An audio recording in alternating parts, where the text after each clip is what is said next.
Friends Dilbag and alcoholic.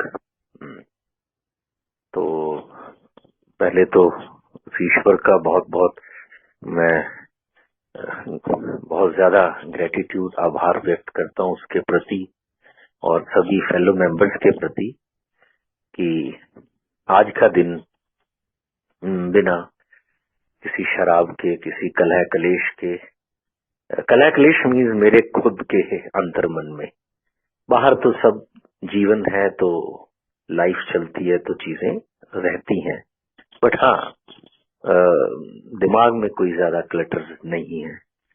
तो ईश्वरीय कृपा है ये, और आप लोगों का साथ है कि इस सर्द रात में नॉर्थ इंडिया में बहुत कड़ाके की ठंड पड़ती है। हालांकि मैं इंदौर और हैदराबाद और इधर धुलिया आता रहता हूँ अक्सर, मैं हर मंथ या 1-2 महीने में, तो वहां उतनी ज्यादा मैंने देखा है कि ठंड नहीं है। लेकिन नॉर्थ इंडिया में इस वक्त मिनिमम टेम्परेचर तकरीबन 4 या 5 है और मैक्सिमम 12-13।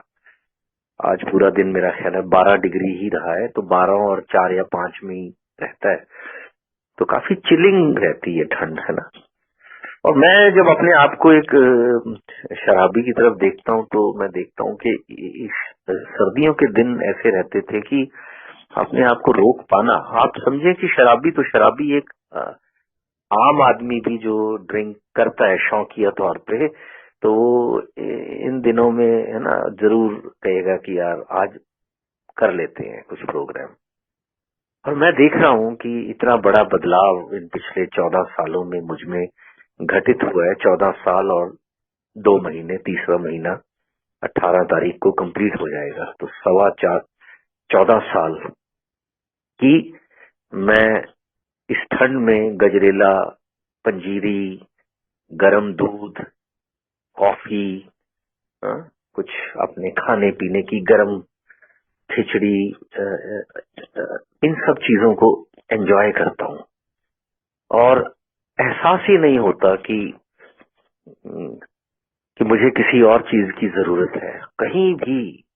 तो ये इस 12 कदमों का बहुत बड़ा, नहीं तो इस ठंड में मैं रात को 11-11, 12-12 बजे उठ के कार से या स्कूटर, तो खैर अब बहुत साल हो गए थे, लेकिन जिन दिनों मैं रिकवरी में था, इसमें ड्रिंकिंग में था, तो कार की चाबियां रख ली जाती थी, है ना, तो स्कूटर ही पड़ा होता था, तो उसी पे इस इतनी ठंड में कोहरे में चला जाता था मैं 12 बजे 11 बजे, और हाथ पैर सुन्न हो जाते थे यार। मतलब क्या नर्क था, क्या नर्क था कि मेरे हाथ पैर ठंडे, बिल्कुल बर्फ की तरह भाप रहा होता था मेरा शरीर, और मैं जब ग्लास उठा के मुंह तक लाता था तो वो आधा तो छलक जाता था, गिर जाता था यार। ओ माय गॉड, वो कड़वी शराब, वो बकबका, उसका स्वाद, और इतना ग्लूमी, इतना डिप्रेस्ड मैं फील करता था इन दिनों में।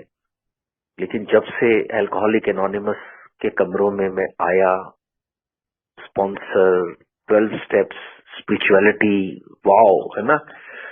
अभी मैं अपनी बेटी के साथ बैठा बातचीत कर रहा था, she is a budding psychologist, और अभी वो क्लिनिकल में आई है, यूनिवर्सिटी में उसको एडमिशन मिल गया है, फुल डे वर्किंग जाती है, यूनी जाती है, वहां से फिर सीधा इंटर्नशिप पे चली जाती है, आकर फिर मुझसे वो डिस्कस करती है, बैठती है, अभी है ना हीटिंग रॉड के सामने हम बैठे आराम से बैठे बात कर रहे हैं। और क्या मतलब यार, एक अलग ही अनुभव है, एक अलग ही अनुभव है कि मेरे वो बच्चे जो मुझसे डरते थे, कांपते थे, लगता था कि आज रात को ना ही आए, आ गया है तो ये क्या करेगा, क्या होगा, वहां पर अब इंटेलेक्चुअल बातें होती हैं, फ्यूचर प्लान्स होते हैं मेरी बेटी के, और क्या करना है उसको जिंदगी में, कैसे आगे बढ़ना है।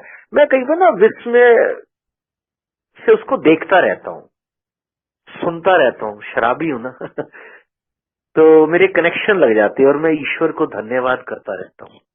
और कई बार तो मैं सुनता ही नहीं वो क्या बोल रही है, 2 मिनट 3 मिनट, मैं सिर्फ उसमें ही आत्म विभोर होके ईश्वर को बस यही कहते रहता हूँ कि ईश्वर ये सरियल लगता है, कुछ असली है या क्या है, ये क्या क्या मैं महसूस कर रहा हूँ। मेरे जैसा बेचैन आदमी इतना चैन से, इतना, हाँ, क्या बात है। तो ये मेरा आज का अनुभव रहा।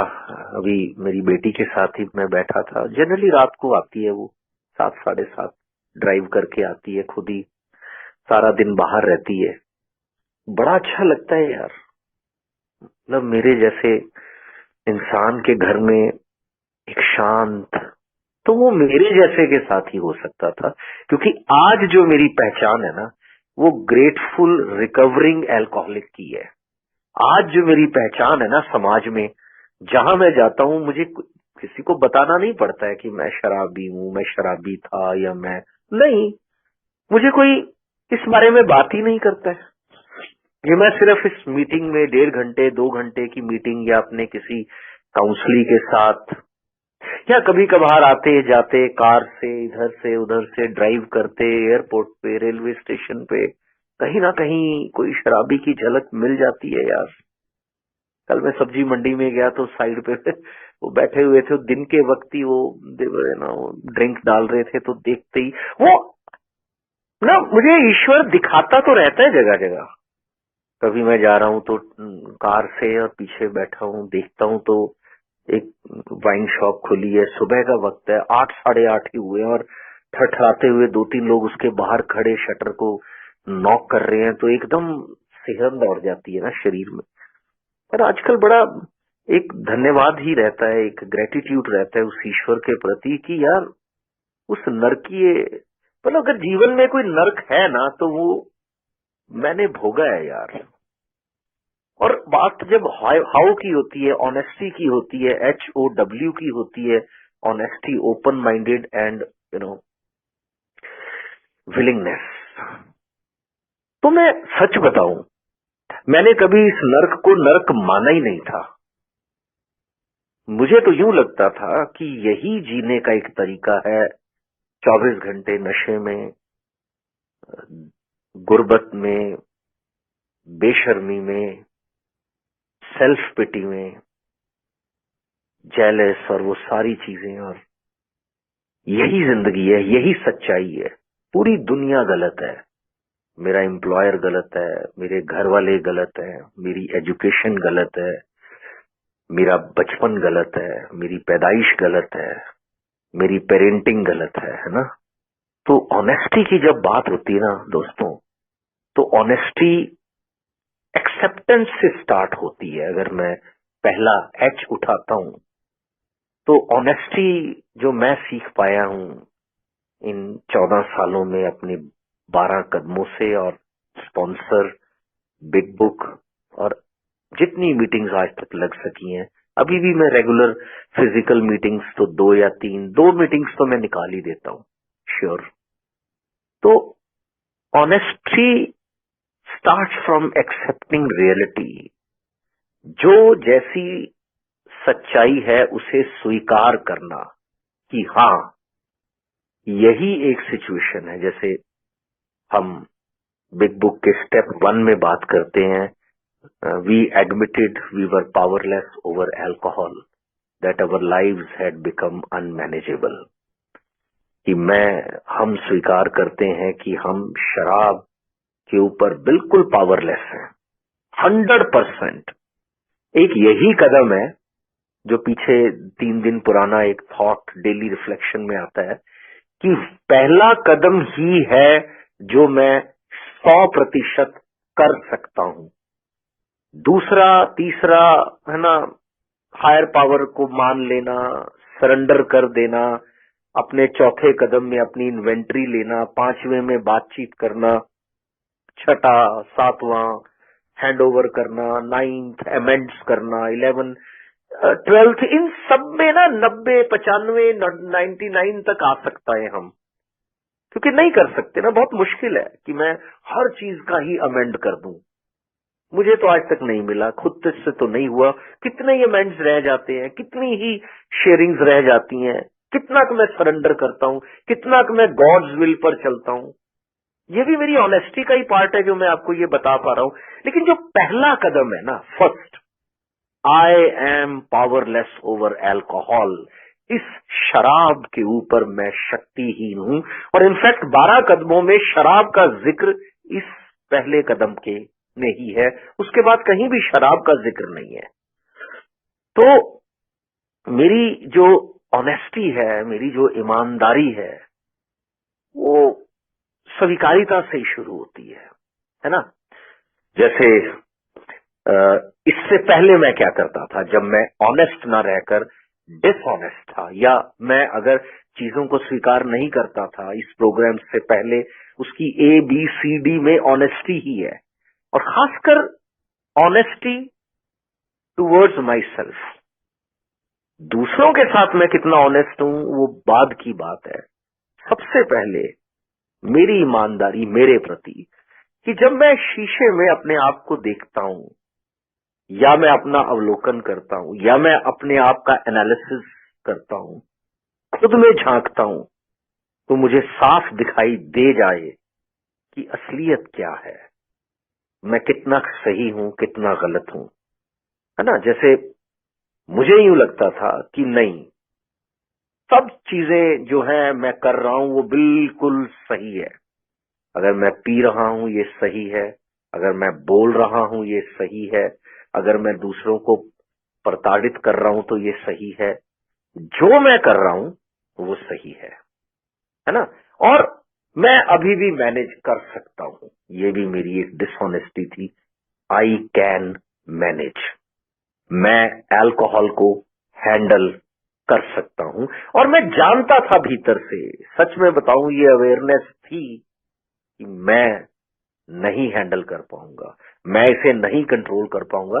लेकिन मैं 18 नवंबर 2011 से पहले यही सोचता था कि मैं हैंडल कर लूंगा, है ना। अब कई बार मैं क्या कहता था कि मैं तो शराब पीता हूं तनाव के कारण। कौन सा तनाव? अब आज कौन सा तनाव नहीं है?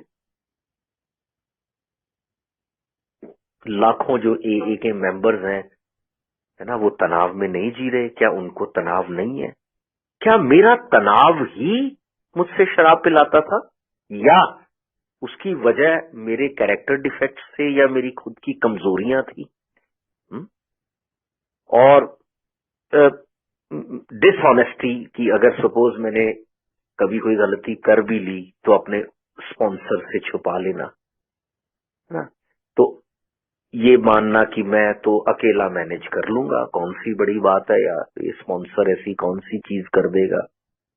मेरे जैसे इंसान के लिए ये स्वीकार करना कि I am not only powerless over alcohol, धीरे धीरे ये पावरलेसनेस मुझे मेरा प्रोग्राम बताता है कि इनफैक्ट मेरी प्रेयर बताती है कि मैं बहुत सी चीजों के ऊपर पावरलेस हूं, क्योंकि प्रेयर ही बता देती है कि गॉड ग्रांट मी दी सेरेनिटी, है ना, मुझे उन चीजों को स्वीकार करने की सद्बुद्धि दो कि मैं जिन्हें बदल नहीं सकता। तो मुझे कितनी चीजें हैं मेरी जिंदगी में, बहुत थोड़ी हैं जिन्हें मैं बदल सकता हूं। इनफैक्ट प्रोग्राम तो यही बता रहा है कि खुद को ही बदल सकता हूं, खुद की सोच को बदल सकता हूं, खुद के व्यवहार को बदल सकता हूं। मेरे बाहर जो भी दूसरा है उसे बदलना, उन परिस्थितियों को बदलना मेरे बस में है ही नहीं।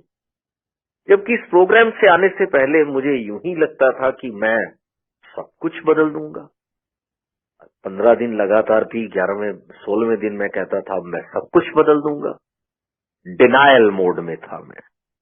जब तक पहला कदम नहीं आता तो आदमी डिनायल में चलता है, मेरे जैसा, कि सामने चीज है फिर भी उसे नहीं मानना। तो जब से मैंने एक्सेप्ट किया है कि yes, this is the reality, ये जो शराब है ना, इसे पीने का कारण मैं खुद हूं, शराब भी कारण नहीं है। ना मैं शराब पीता हूं क्योंकि मेरे हालात ऐसे हैं, मैं शराब पीता हूं कि मेरे पेरेंट्स ऐसे हैं, मैं शराब पीता हूं कि मेरा एजुकेशन ऐसा हुआ, मैं शराब पीता हूं क्योंकि मेरी पेरेंटिंग ऐसी हुई, है ना। तो how do you I see myself, my thoughts, my behaviour and facing the reality, that is more important. असली ऑनेस्टी वहीं आती है कि जब मैं अपने विचारों को पकड़ता हूं कि भाई मेरे विचारों में तो हर वक्त नेगेटिविटी चलती है, जेलस चलता है, हर वक्त दूसरों की मैं इन्वेंट्री लेता रहता हूं, हर वक्त हर आदमी को मैं जज करता हूं। कैसे हैं मेरे विचार? अब मेरे विचारों में तो हर वक्त टॉक्सिक, ये हो जाएगा, वो हो जाएगा, ऐसा हो जाएगा। फिर मेरा बिहेवियर, और मैं मानता था कि ये जो मेरा बिहेवियर है ये बिल्कुल सही है ना, इन लोगों को तो डांटना ही चाहिए ना, ये तो ऐसे ही चलते हैं।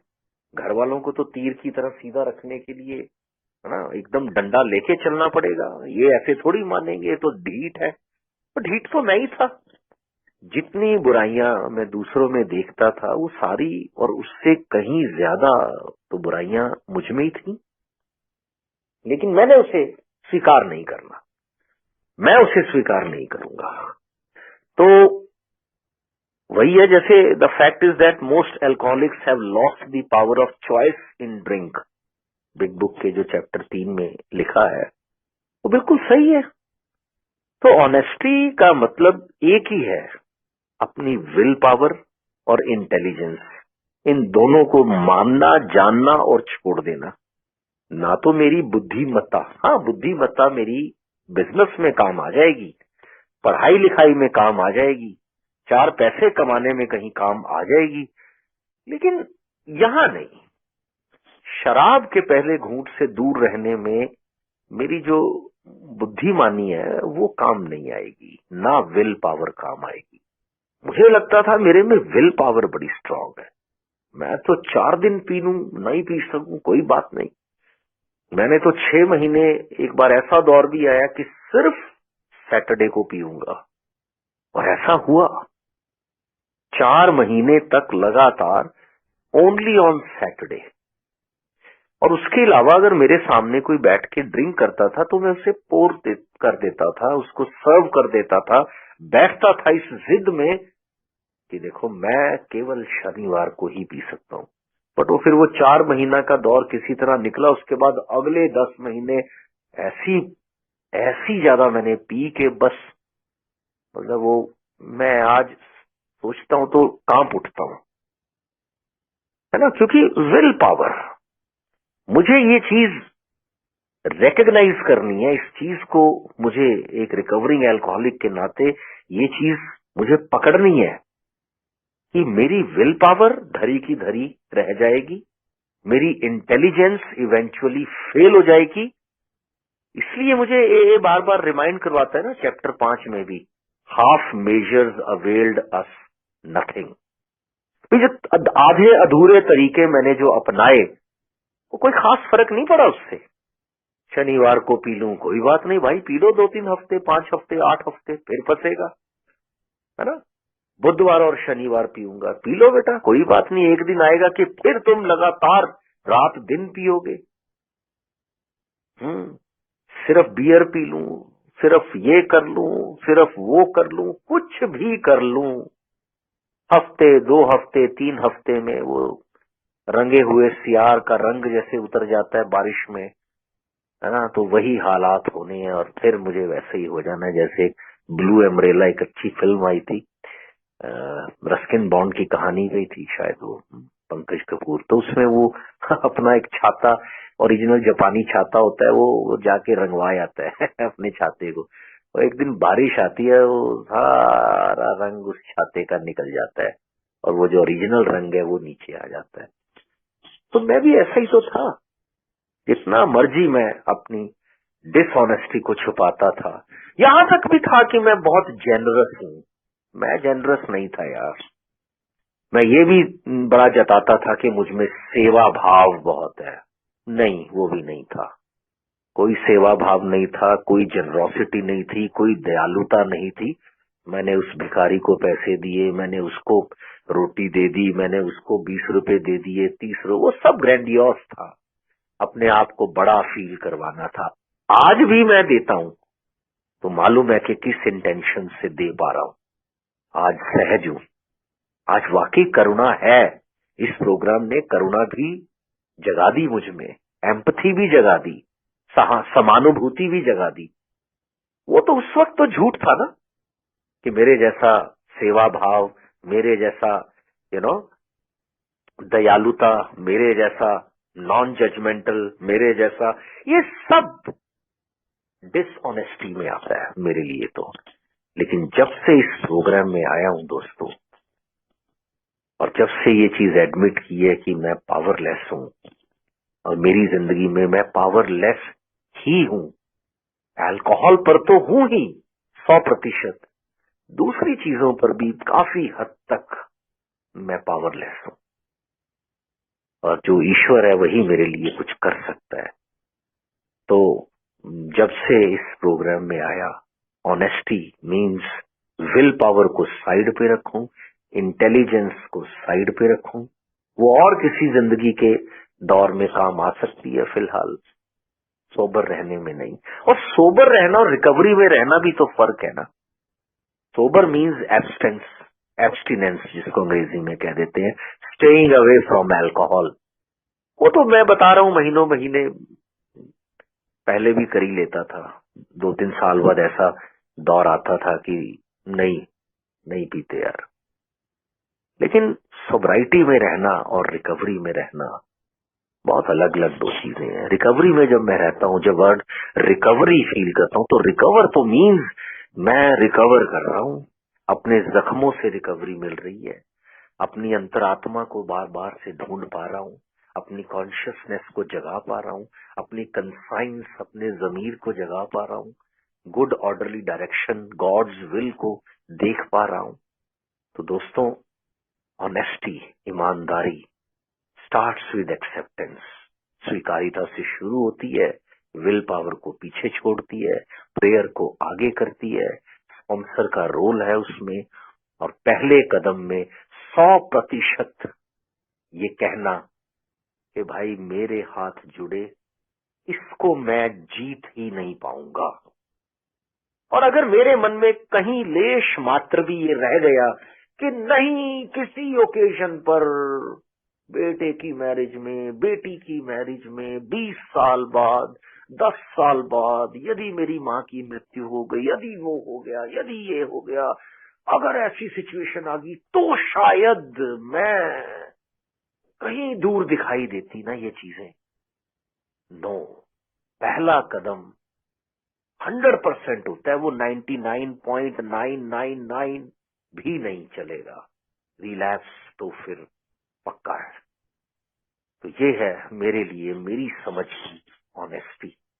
जब मैं चीजों को स्वीकार करता हूं, जो जैसा है उसको स्वीकार करता हूं, प्रोग्राम की ताकत को भी स्वीकार कर सकता हूं, और जितने नेगेटिव थॉट्स, जितने जजमेंटल थॉट्स, जितनी मेरे पास बेहुदा चीजें आती हैं, मुझे उन्हें छोड़कर आईने में, हमाम में जैसे मैं नंगा हो जाता हूं, लेश मात्र एक एक एक धागा भी मेरी बॉडी में नहीं होता, उतना नग्न होकर जब मैं अपने आप को देख लूं, अपनी कमियों को पकड़ पाऊं, अकेले नहीं, बिग बुक और स्पॉन्सर की मदद से ही वो आईना मिलता है। वो लेंस मेरे में है नहीं है शुरुआत में। अपनी ऑनेस्टी को कायम करने के लिए सिर्फ मुझे पहले ईमानदार होना है और अपने स्पॉन्सर की गाइडेंस में चलते रहना है। दूसरे नंबर पे आ जाता है मेरी open mindedness.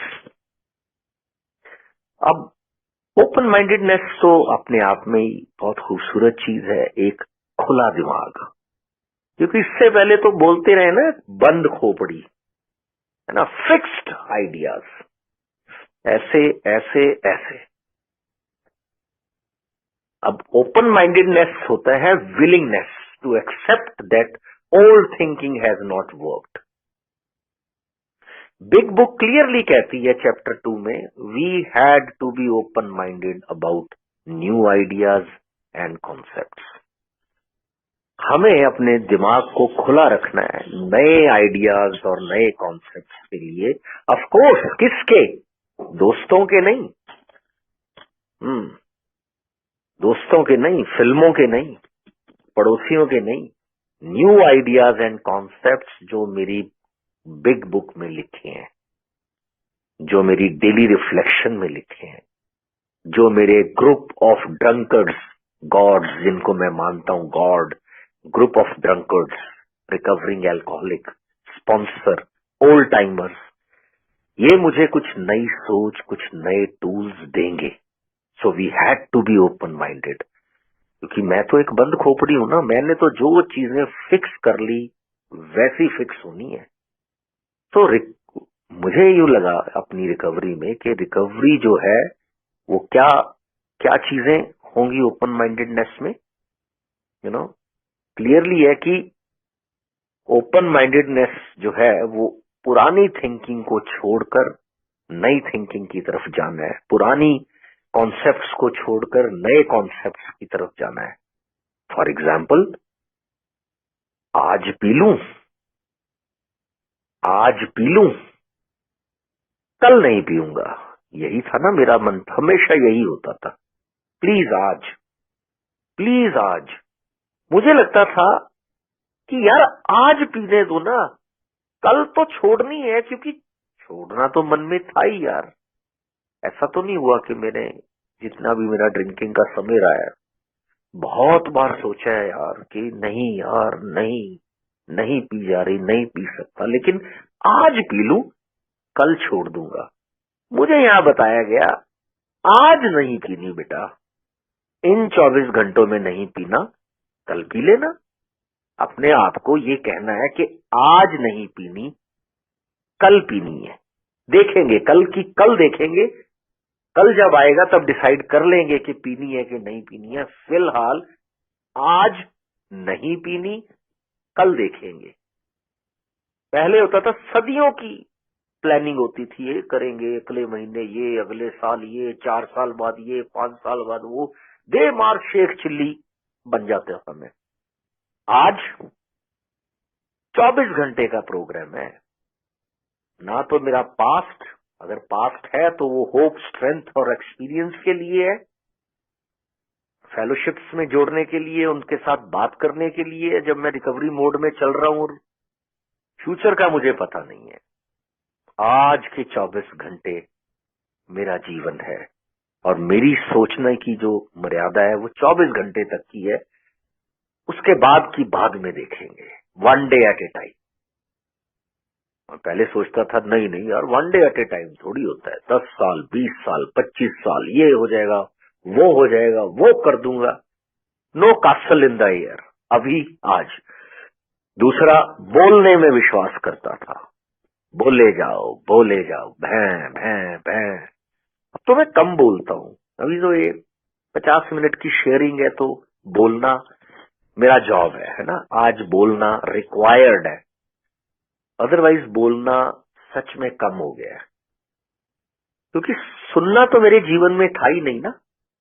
Listening was never part of my life.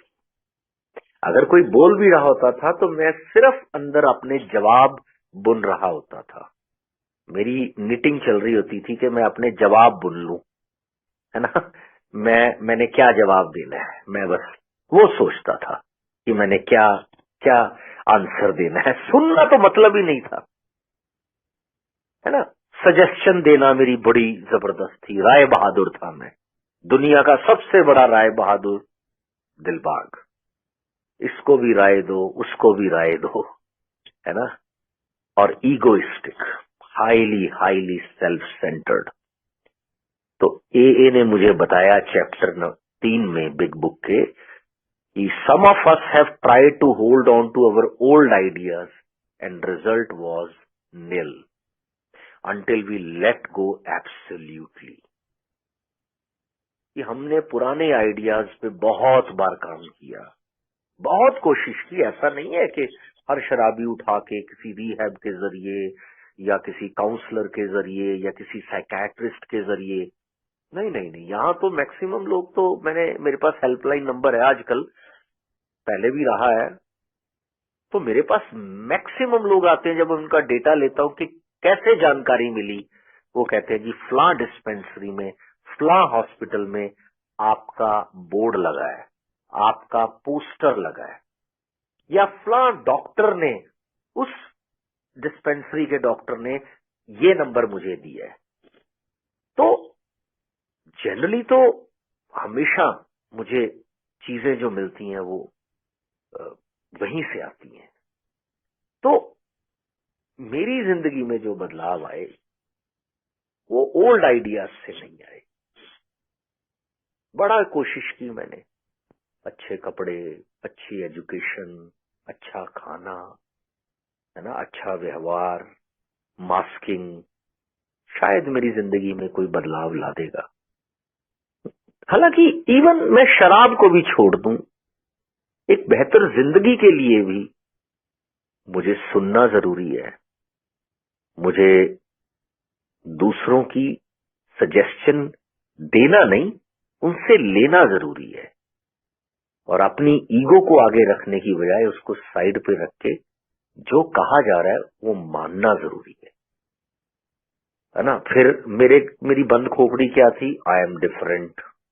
अरे यार, मेरे जैसा बुद्धिजीवी, मेरे जैसा क्रिटिकल एनालिटिकल स्किल वाला आदमी, मेरे जैसा स्मार्ट, मेरे जैसा मतलब बड़ी सोच वाला, मैंने इतने एग्जाम क्लियर किए, मैंने इतने एग्जाम क्लियर किए। यहाँ तो मैंने पारा एसएफ के लोगों को भी देखा, 2 लोग मिले मुझे जो एलीट फोर्सेस में रह चुके हैं। तो क्या तीर चला दिया था मैंने, पर मुझे लगता था आई एम डिफरेंट, मैं अलग हूं, है ना। कई बार तो ये लगता था कि यार ये जो के जो कमरे ना, अर्ली रिकवरी में होता था मेरे साथ, अरे यार ये आदमी रिक्शा चलाता है, ये आदमी इसका क्या है, धोबी है। मतलब कितनी नॉनसेंस सोच थी मेरी, कि तेरी खुद की मदर ने तो मजदूरी करके तुझे पाला है और तू दूसरों को जज कर रहा है कि ये क्या करता है, वो क्या करता है। लानत है तेरे पे, तेरी माँ मजदूर रही है, उसने मेहनत की है, पैदल घूमी है, लोगों के घरों में जाके मालिशें की हैं उनकी, और तू जज करता है लोगों को उनके काम से। कौन सा मतलब, कहने का मतलब यार बंद खोपड़ी, क्या स्पॉन्सर की मुझे जरूरत है यार। मैं 50 किताबें पढ़ी हुई हैं, रस्किन बॉन्ड को पढ़ा हुआ है, मुंशी प्रेमचंद को पढ़ा हुआ है। तो मैं अपने एग्जाम्पल बता रहा हूँ दोस्तों, कहते हैं ना कि अपने ही तो अनुभव बताए जा सकते हैं ना। तो अरे अरे अरे अरे अरे वेन डायर को पढ़ा है, मैंने इसको पढ़ा है, मैं वो पढ़ चुका हूँ, मैं क्या नहीं पढ़ चुका, मैं जो दुनिया भर की चीजें जानता हूँ, मैंने ये किया, मैंने वो किया, मुझे किसकी जरूरत है। ये स्पॉन्सर, इसकी एजुकेशन कितनी है, इज ही क्वालिफाइड। मैंने जीन पॉल सार्त्र को पढ़ा है, कामू को पढ़ा है? मैं वो हूँ जिसने काफका पढ़ा है, जिसने मेटामॉर्फोसिस पढ़ा है, लेकिन किया क्या उन सबको पढ़ने के बाद मैंने? इमैनुअल कांट को पढ़ के मैंने क्या कर दिया? साला सुबह से शाम मेरे 3 घंटे तो मैं संभाल नहीं सकता, अपनी फैमिली में मैं अपनी माँ को तो संभाल नहीं पा रहा हूँ। क्या कर दिया मैंने? सब किताबी ज्ञान, हाँ वाकई में आज की डेट में वो सब चीजें काम आ रही हैं, लेकिन उस वक्त मैं अलग हूँ, मैं अलग हूँ। तो मुझे सीखना पड़ेगा दोस्तों कि लेट गो लेट गॉड भी कोई कॉन्सेप्ट है। दिस टू शैल पास, यह भी गुजर जाएगा भी कोई कॉन्सेप्ट है।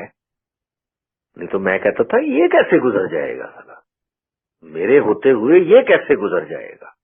अगर आज रात को 11 बजे तक शिमला पहुंचना है तो चलेंगे ना, चाहे 4 जगह गिरे, मरे, टूटे फूटे, चलान कटें, लेकिन जाएंगे। तो लेट गो लेट गॉड का कॉन्सेप्ट तो कहीं दूर तक क्षितिज में भी नजर नहीं आता था मुझे, कहीं भी नहीं था मेरी जिंदगी में कि let go let god. No जी नो, कौन सा लेट गो, कौन सा let god. This too shall pass, one day at a time, you know, not today tomorrow, forgiveness, माफ कर दो,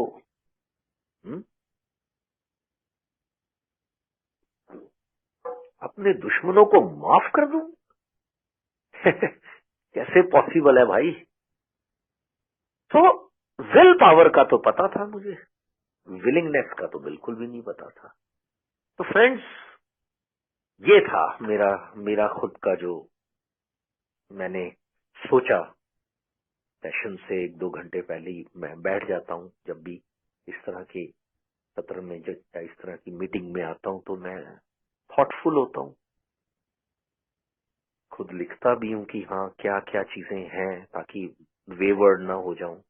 भटकना तो मैं आम बात है ना, अपने कॉन्सेप्ट से कहीं इधर उधर निकल जाना, तो लिख लेना मेरे लिए ठीक रहता है। तो ये थी मेरी तो खुला दिमाग जो चैप्टर 3 में लिखा है कि खुला दिमाग, अपने पुराने कॉन्सेप्ट छोड़ूंगा, पुराने सुझाव छोड़ूंगा, सुनने पे काम करूंगा, बोलने पर नहीं। ईगो को साइड पे रख दूंगा और हम्बल हो जाऊंगा। सुझाव दूंगा नहीं, लूंगा। हाँ, एक वक्त आएगा जब इंसान सुझाव देने लायक हो जाता है, जब 12वां कदम करता हूं मैं, तो वहां पर फिर आती हैं बातें, लेकिन वो सुझाव भी मेरे सुझाव नहीं होते, वो बिग बुक के सुझाव होते हैं। वो मेरी टेक्स्ट बुक है, जो मेरा ग्रंथ है, जो वो वहां से निकल के आते हैं कि ये थॉट में लिखा है कि पहला कदम ही 100% हो सकता है। मैंने इजाद नहीं किया, ये थॉट में था डेली रिफ्लेक्शन के कि यस 10 तारीख के कि 100% एक ही चीज हो सकती है, वो है पहला कदम। बाकी सब 100% हो ना हो, उसकी कोई ज्यादा मतलब जरूरी नहीं है। लेकिन ये अगर 99 भी है तो रिलैप्स का चांस बनेगा ही बनेगा। अब समय रह गया 10 मिनट तकरीबन, या तो मैं अब आ गया हूं विलिंगनेस पे।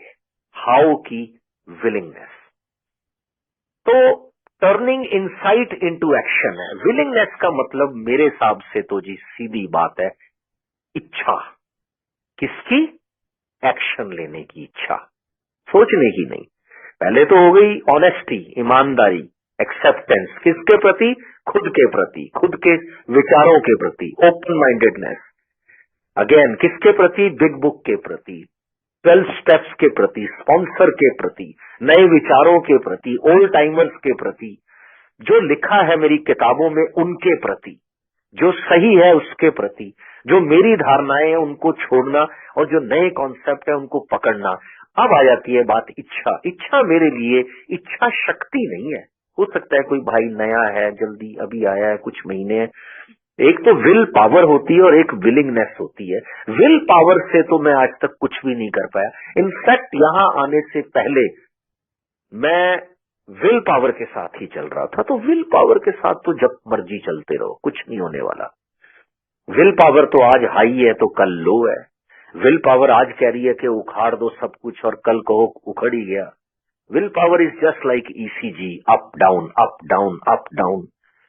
Willingness can be constant. इच्छा, इच्छा किस चीज की? एक्शन की। क्योंकि अपने बिग बुक के चैप्टर 5 में लिखा है, faith without works was dead. Faith है, इट्स ओके, लेकिन अगर मैं काम ही नहीं करूंगा उस डायरेक्शन में तो कैसे होगा? तो चैप्टर 5 में ये लिखा है कि if you want what we have and are willing to go to any length to get it, then you are ready to take certain steps. Chapter 5 में कि अगर आप किसी भी लेंथ तक, एनी लेंथ, जब मैं कहता हूं ना कि अपने स्पॉन्सर को यार तू बता करना क्या है, मुझे इस रिजेंटमेंट बिहेवियर से बाहर निकालो सर, नहीं जी सकता मैं, रिजेंटमेंट बहुत आ रही है, एंगर बहुत आ रही है, क्या करोगे? वो एक टांग पे खड़ा होना है तो एक टांग पे खड़ा हो जा। 10 पेज लिखने हैं तो 10 पेज लिख। 10 दिन बोलना ही नहीं तो बोलना ही नहीं, मुंह ही नहीं खोलना, मुंह ही नहीं खोलना। तो फिर willingness to go to any length, because हमारी बिग बुक में क्लियरली लिखा है, perfection is not required, commitment is. वो जो कमिटमेंट है स्पॉन्सर के प्रति, प्रोग्राम के प्रति, है ना, कि अगर मैं आज भी मीटिंग चेयर करता हूं, फिजिकल मीटिंग्स पीछे की है मैंने 8 महीने लगातार, अपनी ग्रुप की मीटिंग चेयर भी की है, कॉफी की सर्विस भी ले रहा हूं, अभी भी कॉफी की सर्विस चल रही है। ये बता रहा हूँ, शेयरिंग में बता रहा हूँ कि ये चीजें मैटर करती हैं, सच में मैटर करती हैं। मजा आता है जब मैं कॉफी पिलाता हूँ, मजा आता है जब मैं कप धोता हूँ, मजा आता है जब मैं टेबल कुर्सियों को पे कपड़ा मारता हूँ कि किसी के कपड़े गंदे ना हो जाए। मुझे याद है कि ये कॉफी सर्व करने की, बर्तन धोने की, उन मेक श्योर कि मैं देखता हूँ कई बार कप में स्मेल रह जाती है ना, एक अजीब सी पानी की स्मेल होती है। कप साफ होता है लेकिन एक हल्की सी वो बैक्टीरियल स्मेल होती है, वो ना आए तो आई वुड से कि मैं वो एक प्रिंगल या वो जो क्या एक आता है वो रिन का एक लिक्विड आता है, अभी अपनी वाइफ को कहता हूँ वो लिक्विड दे दे यार, 2-3 ड्रॉप डाल के उससे एकदम लेमन, एकदम क्रिस्पी कप हो जाते हैं, मैं उसमें कॉफी देता हूँ। पिछली बार मैंने कॉफी सर्व की तो मुझे स्मेल आया कप में, मुझे लगा तो आई फेल्ट वेरी सॉरी। मैं खुद से महसूस किया ऑनेस्टली कि यार कप अच्छे से धुले नहीं है दिलबाग, अगर स्मेल आई है तो ये ना मुझे इस प्रोग्राम ने ये चीज दी है कि faith without work was dead, और मुझे किसी भी लेंथ तक जाना है, किसी भी लेंथ तक जाना है। तो ये जो बिग बुक है ना, ये जो मतलब कमाल है ये यार।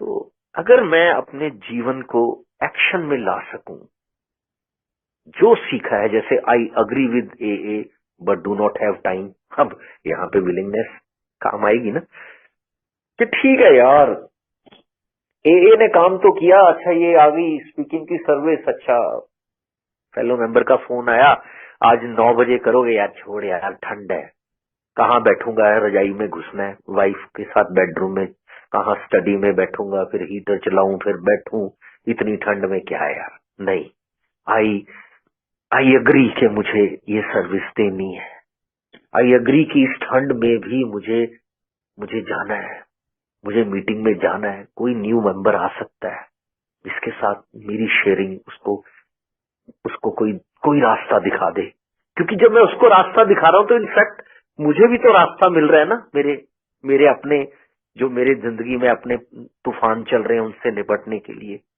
अब जैसे कई बार क्या होता है, ये विलिंगनेस नहीं है तो चलो यार स्टेप वर्क है ना, avoiding step work because it is painful. यार स्टेप वर्क तो हमेशा ही पेनफुल होता है, कई बार मैं देखता हूँ कई साल बीत जाते हैं तो नहीं स्टेप वर्क हो पाता, बट सम हाउ चलो मैं अपने केस का बताऊं तो मैंने कर लिए थे 1-2 साल के बीच में, 6-8 महीने के बाद में, मतलब मैं 300 कुछ दिन तो बिना खुद ही सेल्फ एब्सटिनेंस में ही शराब से दूर रहकर आया था।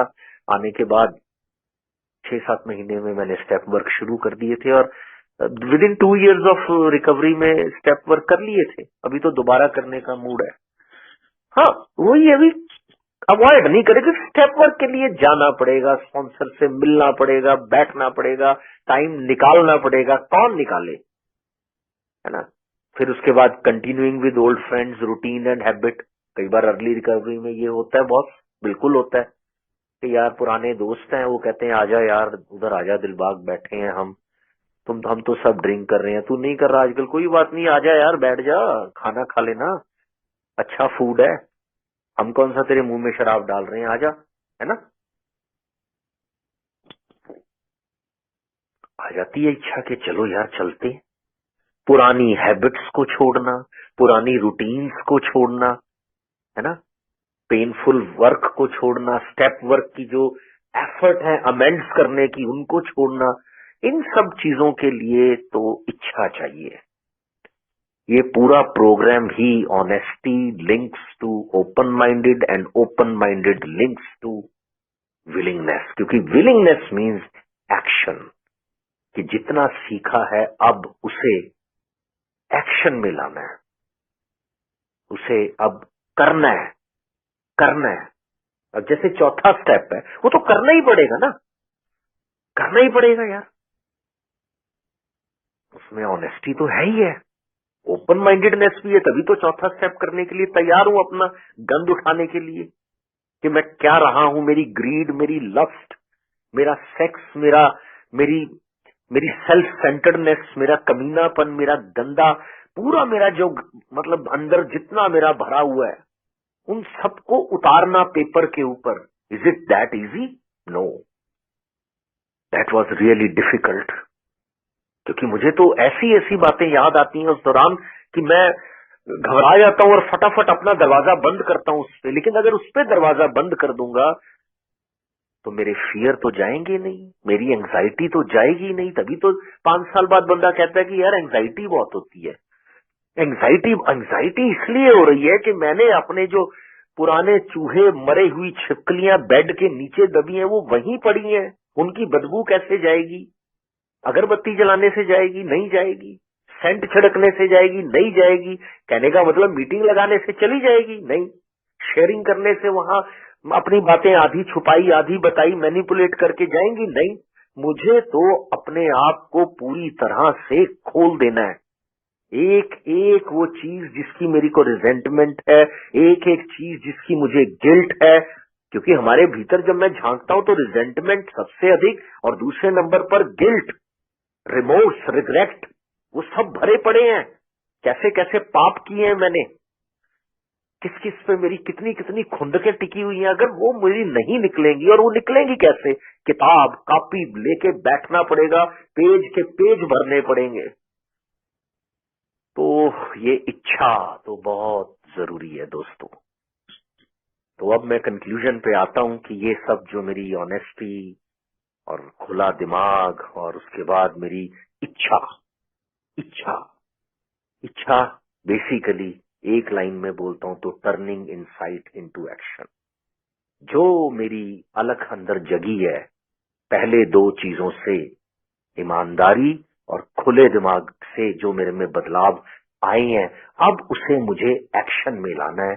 अपनी हैबिट्स बदलनी है, स्टेप वर्क करना है, 12वां कदम पे भी काम करना है, रिकवरिंग एल्कोहलिक्स के साथ भी काम करना है। उसके लिए एफर्ट्स लगेंगे, समय निकालना पड़ेगा, मुझे जाना पड़ेगा, उसे बुलाना पड़ेगा, बैठना पड़ेगा, हेल्पलाइन, ये वो, मीटिंग, चेयर, एफर्ट्स करने पड़ेंगे। अदरवाइज वो फ्रूट्स नहीं मिल पाएंगे जो वाकई में मैं देखता हूं कि एक ईश्वरीय कृपा का एक अनुभव होना कभी कभी थोड़ा थोड़ा वो मुश्किल हो जाएगा। तो दोस्तों, एंड में मैं यही करना चाहूंगा कि यस, एक चीज तो ये है कि शुरुआत तो मेरी है कि मुझे मीटिंग्स में आना है। लेकिन साथ ही साथ जैसे ही मैं मीटिंग्स में आता हूं, मेरा दूसरा, ये वो 12 कदम की बात नहीं कर रहा हूं, मैं वैसे ही कर रहा हूं कि एक तो चीज ये है कि मुझे मीटिंग्स में आना है, दूसरी ये है कि जितनी जल्दी हो सके मुझे अपना स्पॉन्सर लेना है, और तीसरा यह है कि मुझे अपने 12 कदमों को बड़े ही ढंग से करना है। चाहे मैं ऑनलाइन करूं, चाहे मैं ऑफलाइन करूं, स्टेप वर्क करना है। Meeting followed by sponsor, followed by step work, और फिर जो सीखे हैं मैंने 12 कदम, उनको अपनी रोजमर्रा की जिंदगी में अप्लाई करना है। पहले कदम से लेकर आखिरी कदम तक, प्रेयर से लेकर तीसरे कदम की प्रेयर और 12वें कदम की प्रेयर, इन सबको रोज 12 के 12 कदम, ये अपने आप में एक पूरा अलग टॉपिक है। पहले भी शायद कभी मैंने किया तो हुआ है। तो 12 कदम मेरे एक्चुअल में तो पूरे दिन में 24 घंटों में किसी किसी जगह अक्सर वो इस्तेमाल होते ही होते हैं। उनको मैं कहीं ना कहीं तो फील करता हूं कि यहाँ ये कदम, यहाँ ये कदम, वो वे ऑफ लाइफ बन जाता है ना। और उसके बाद आज तक follow the guidelines of your sponsor. Recovery आज मेरी 14 साल 3 महीने की होने जा रही है, पर वो आज की ही रिकवरी है बेसिकली। तो बाकी तो एफडी है, जैसे हम कहते हैं यार, रेकरिंग अकाउंट है, जैसे पोस्ट ऑफिस में खुलवा लिया, अब वो 15 साल तक वो डिपॉजिट ही रहेगा अमाउंट। वो तो जो बीत गया समा बीत गया, ठीक है, कहने को, महसूस करने को है कि इतने साल हो गए one day at a time करते हुए। लेकिन रिकवरी तो आज की ही है ना। आज का मेरा संतुलन कैसा है, आज मैं कितना अपने प्रति ईमानदार हूं, और एक बात और है, जैसे जैसे समय बढ़ता है बीमारी बढ़ती है, बशर्ते मैं स्टेप्स कर रहा हूं। अगर मैं स्टेप्स कर रहा हूं, अगर मेरा स्पॉन्सर है, मेरी बिग बुक है, मैं रेगुलर मीटिंग कर रहा हूं, 12वां कदम कर रहा हूं, 9वां कदम कर रहा हूं, 10वां कदम कर रहा हूं, 9 से ज्यादा 10वां डेली इन्वेंट्री में ले रहा हूं, तो बढ़ती हुई बीमारी मेरा कुछ बिगाड़ नहीं पाएगी। नहीं तो कई बार मैं सुनता हूं ना ओल्ड टाइमर से कि बीमारी भी बढ़ रही है, रिकवरी भी बढ़ रही है। तो मुझे यही सिखाया मेरे स्पॉन्सर ने कि दिलबाग, बीमारी चाहे बढ़ रही है, तेरे गार्ड भी तो बढ़ रहे हैं। अगर तू अपना प्रोग्राम फॉलो कर रहा है तो बढ़ती बीमारी तेरा कुछ नहीं बिगाड़ सकती। तू इम्प्रूव ही करेगा, ऊपर ही जाएगा। परफेक्ट तो नहीं हो सकता, लेकिन तेरी जो जिंदगी की है ना करने की इच्छा है, परफेक्शन तो रिक्वायर्ड है भी नहीं है, कंसिस्टेंसी रिक्वायर्ड है। निरंतर तुझे अपने प्रोग्राम को करते रहना है। तो अपने स्पॉन्सर की गाइडलाइन तो मुझे लगता है कि 40 साल भी हो जाएं, तो अभी तो 40 साल का मेरा अनुभव नहीं है, बड़े मुंह छोटे मुंह बड़ी बात बोल गया, लेकिन आज तक जो मैं सीख पाया हूं 15वें साल में, कि आज भी बहुत से ऐसे डिसीजंस हैं जो मैं लेने के काबिल नहीं हूं। जो मुझसे आगे है वो हमेशा मुझे बेहतर ही बताया जाता है। तो दोस्तों, ये मेरी शेयरिंग रही। समाप्त मेरा समय हो गया है। शुरुआत बिल्कुल सही समय पर थी, 9:40 पे मुझे माइक दे दिया गया था, और ये समय को फॉलो करना भी मेरे इस प्रोग्राम ने ही मुझे बताया है। तो 12 कदम, 12 ट्रेडिशन और 12 प्रोमिसेस, ये 36 जो प्रिंसिपल मेरे इर्द गिर्द एक मेरा दायरा बना के रखते हैं ना, मेरी जिंदगी इन्हीं के बदौलत चल रही है। ये 36 के 36 जो हैं, ये मेरी लाइफ की गाइडलाइंस है। अगर मैं इनके साथ चल रहा हूं तो बढ़ती बीमारी मेरे लिए कुछ ही नहीं है, बल्कि रिकवरी बढ़ रही है। बीमारी बढ़ रही है कि नहीं ये तो मुझे पता नहीं। हाँ, अगर मैं अपने इस सुरक्षा कवच से बाहर आता हूं, तो जब भी कभी आता हूं, जाने अनजाने में आ ही जाता हूं ना, कभी कभार पता चल जाता है मुझे कि दिलबाग बाहर आ रहा है, तू कहीं ना कहीं उठा, संज्ञान ले, मीटिंग से जुड़, अपने अंदर झांक, स्पॉन्सर से बात कर, बिग बुक दोबारा उठा। तो रह रहकर वो चले जा रहा है। खैर, अभी तो खेल बाकी है। कहते ना भी, मौत में सोब्राइटी की चाहता हूँ। आखिरी सांस निकले तो इस प्रोग्राम की ताकत तब है कि जब दिलबाग के माइंड में शराब ना आए, सुकून से गुजर जाऊं मैं उस लम्हे से। Thank you very much.